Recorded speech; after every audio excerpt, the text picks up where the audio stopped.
স্ত্রীর জীবদ্দশায় স্বামীর দ্বিতীয় বিয়ে, সাব্রুম থানায় দ্বারস্থ প্রথম স্ত্রী। স্বামী খগেন্দ্র ত্রিপুরার বিরুদ্ধে সাব্রুম থানায় মামলা করেন প্রথম স্ত্রী উষারানী রিয়াং। 6 জুলাই বিকাল 5:30 ঘটিকায় সাব্রুম থানায় এসে মামলা করেন স্ত্রী উষারানী রিয়াং।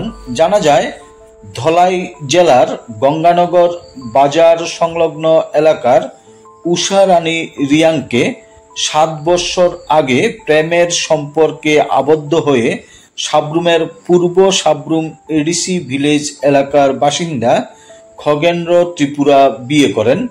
বর্তমানে তাদের একটি 6 বৎসরের সন্তানও আছে। বর্তমানে খগেন্দ্র ত্রিপুরা আবারও বিবাহ করেন 2 সন্তানের জননী এক মহিলাকে। উষারানী রিয়াংয়ের সাথে কোনো সম্পর্কই রাখেন না স্বামী খগেন্দ্র ত্রিপুরা। 6 বৎসরের সন্তানকে নিয়ে দাঁড়ে দাঁড়ে ঘুরছেন বিচারের জন্য উষারানী রিয়াং। শেষমেশ বাধ্য হয়ে আজ সাব্রুম থানায় এসে স্বামী খগেন্দ্র ত্রিপুরার বিরুদ্ধে লিখিত অভিযোগ করেন উষারানী রিয়াং। আমার বাতিজা উষারানী রিয়াং, উনি 18 দলাই থেকে এখানে বিয়া করছে প্রায় 7 বছর আগে।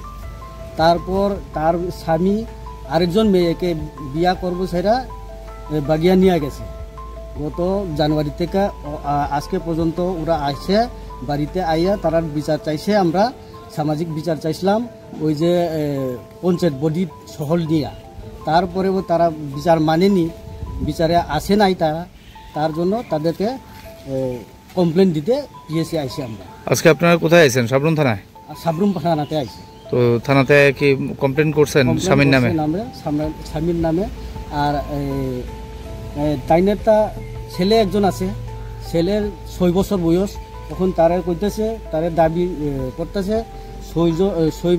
6 বছরের যে ছেলে তাকে কেমনে প্রতিপালিত করা হইব। আর তাই না কিরকম মানে পরিবার তো পুরা বাদ হয়ে গেছে। ছেলের সাথে ওনার বিয়ে হয়েছে, ছেলেটার নাম কি? ছেলেটা খগেন্দ্র ত্রিপুরা।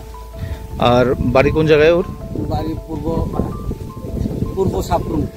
পূর্ব সাব্রুম। আপনারা এখন কি চাইতে আছেন? আমরা এখন তাইনে তো আরেকজন লোকে বিয়া করছে, এখন আমরা কি অবস্থা হইব, আমরা সুবিচার চাই।